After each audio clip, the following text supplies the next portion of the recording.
ओम नमः शिवाय। श्री शिव महापुराण रुद्र संहिता युद्धखंड अध्याय 227। महिषासुर के पुत्र गजासुर की तपस्या तथा ब्रह्मा द्वारा वर प्राप्ति।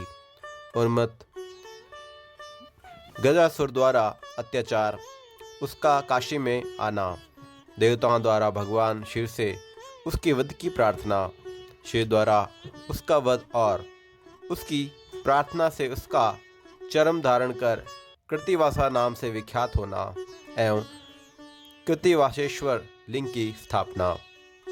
सनत कुमार बोले, हे व्यास जी, शिव जी के उस चरित्र को अत्यंत प्रेम से सुनिए। जिस प्रकार महादेव जी ने दानवेंद्र गजासुर को त्रिशूल में मारा, पूर्व काल में देवगणों के हित के लिए युद्ध में देवी के द्वारा दानव महिषासुर का वध किए जाने पर देवता सुखी हो गए।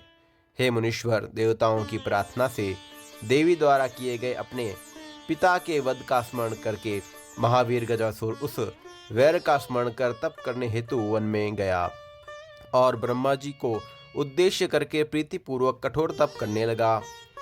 मैं काम के वशीभूत स्त्री तथा पुरुषों से अवध्य होऊं, इस प्रकार मन में विचार कर वह तप में उत्चित हो गया।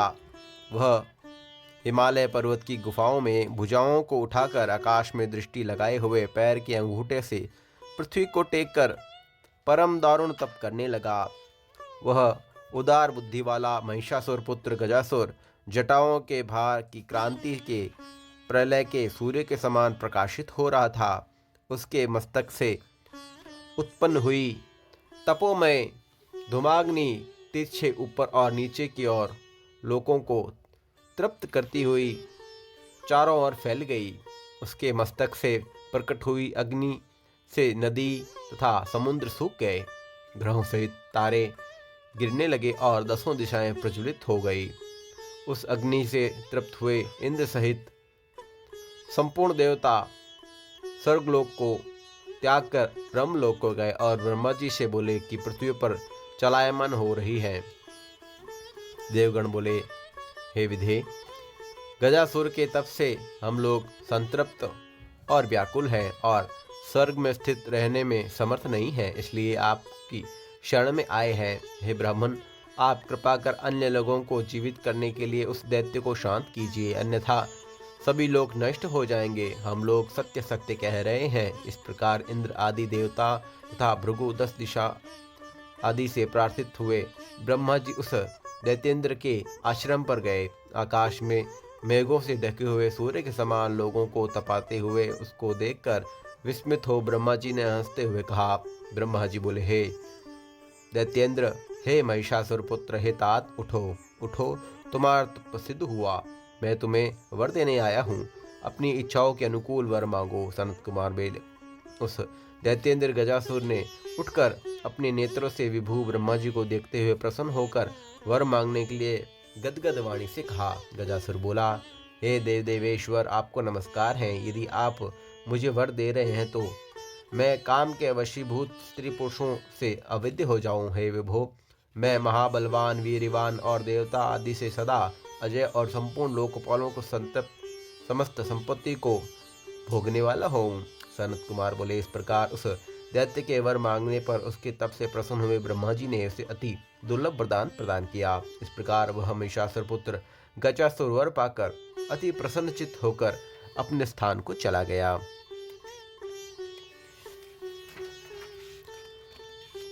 तदुपरांत संपूर्ण दिशाओं तथा तीनों लोकों को जीतकर एवं देवता, असुर, मनुष्य, इंद्र, गंधर्व, गरुड़ और सर्प आदि को जीतकर उन्हें अपने वश में करके संसार को जीतने वाले उस दैत्येंद्र तेज सहित लोकपालों के स्थान को हरण कर लिया।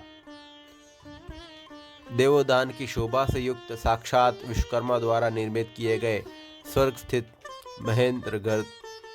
महेंद्र ग्रह में वह निवास करने लगा। महाबली, महामना तथा लोगों को जीतने वाला और कठोर शासन वाला वह दैत्य पीड़ित हुए देवताओं से अपने दोनों चरणों में प्रणाम कराते हुए महेंद्र के उस घर में विहार करने लगा। इस प्रकार जीती हुई दिशाओं का एकमात्र स्वामी अजितेंद्रिय वह दैत्य प्रिय विषयों को लोलुपता से भोगता हुआ तृप्त न हुआ। इस प्रकार ऐश्वर्य से उन्मत्त अहंकारी और शास्त्रों का उल्लंघन करने वाला उस दैत्य को बहुत समय बीत गए और महापापी उदित हुई देवगणों को पीड़ा देने वाला महिषासुर का वह पुत्र पृथ्वी पर श्रेष्ठ ब्राह्मणों तथा तपस्वियों का अत्यधिक क्लेश देने लगा। वह दुष्ट बुद्धि दैत्य पहले के वैर भाव का स्मरण करता हुआ देवताओं तथा सभी प्रमथों को और विशेषकर धर्मात्माओं को अति कष्ट देने लगा। हे तात, एक समय वह महाबली दैत्य गजासुर शिवजी की राजधानी काशी में गया। हे मुने, उस दैत्येंद्र ने आने पर आनंद वन में निवास करने वाले का रक्षा करो इस प्रकार का महाशब्द होने लगा। जिस प्रकार अपने वीर तथा मद से उन्मत्त हुआ महिषासुर का पुत्र वह प्रमथगणों से पीड़ित करता हुआ नगरी में आया, उस समय गजासुर से पराजित हुए इंद्रादि सभी देवता शिवजी की शरण में गए और आदर से प्रणाम कर उनकी स्तुति करने लगे। उन्होंने काशी में उस दैत्य के आगमन तथा विशेषकर वहां रहने वाले शिव भक्तों का अति दुख भी निवेदन किया। देवगण बोले, हे देव, हे महादेव, आपकी नगरी में आया हुआ दैत्य गजासुर आपके भक्तजनों को कष्ट दे रहा है, अतः हे कृपा निधे आप उसका वध करें। वह भूमि पर जहाँ जहाँ चरण रखता है वहाँ के भार से अचल पृथ्वी भी चलायमान हो जाती है। उसकी जंगा के वेग से डालियों सहित वृक्ष गिरने लगते हैं। उसके भुजदंड के आघात से शिखरों सहित पर्वत चूर्ण हो जाते हैं।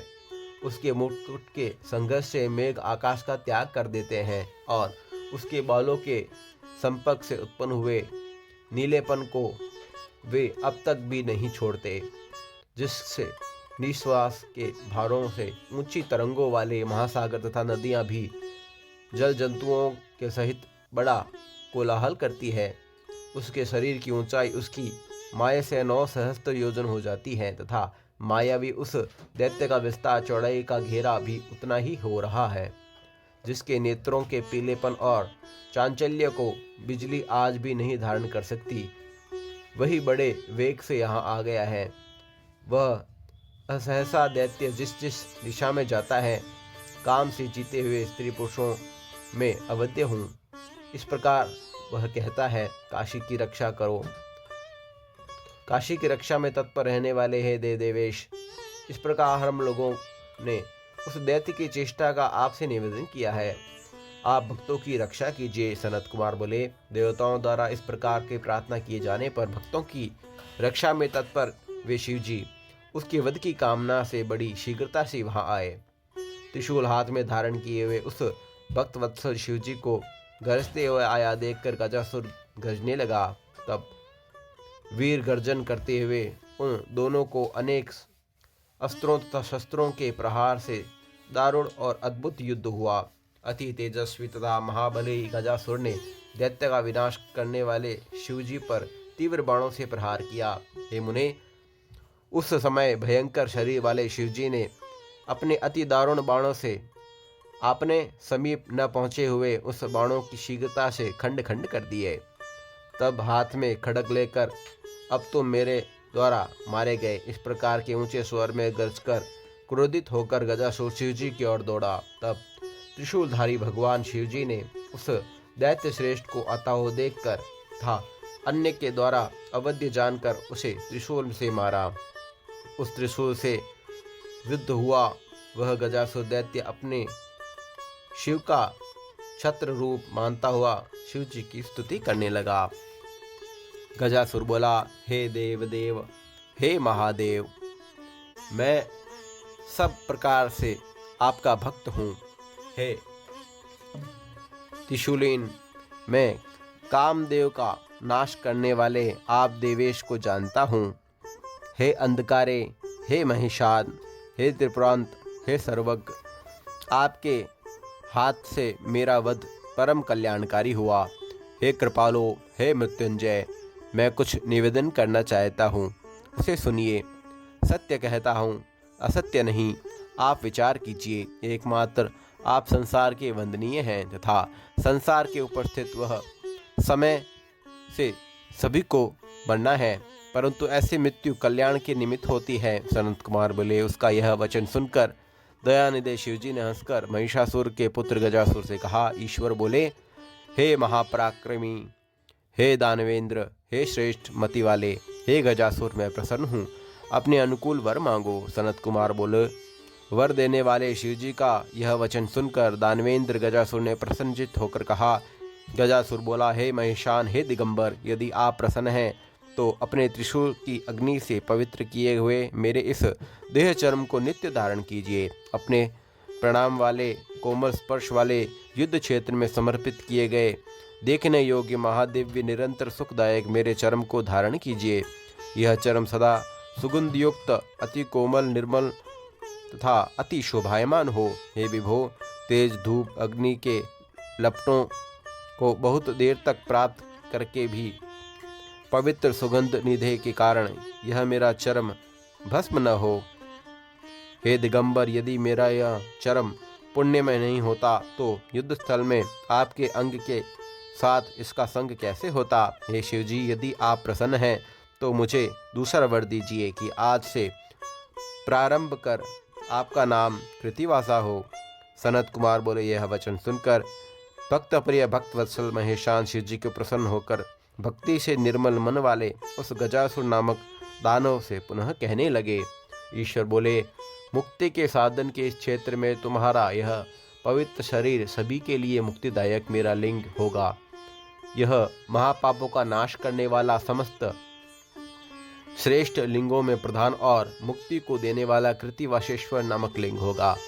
इस प्रकार कहकर उन दिगंबर देवेश ने गजासुर के उस विस्तृत चर्म को लेकर उसे धारण कर लिया। हे मुनीश्वर, उस दिन बड़ा महोत्सव हुआ।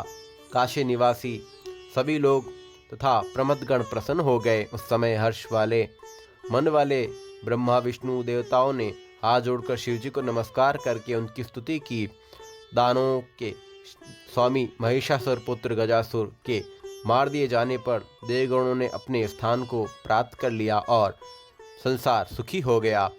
इस प्रकार भक्तों के प्रति दया सूचक स्वर्ग कीर्ति एवं आयु को देने वाले और धन धान्य को बढ़ाने वाले शिव चरित्र का वर्णन कर दिया। उत्तम व्रत वाला जो मनुष्य इसे प्रीति से सुनता है अथवा सुनाता है, वह महान सुख पाकर अंत में मोक्ष को प्राप्त करता है। ओम नमः शिवाय। श्री शिव महापुराण रुद्र संहिता युद्ध खंड अध्याय 227 संपूर्ण हुआ।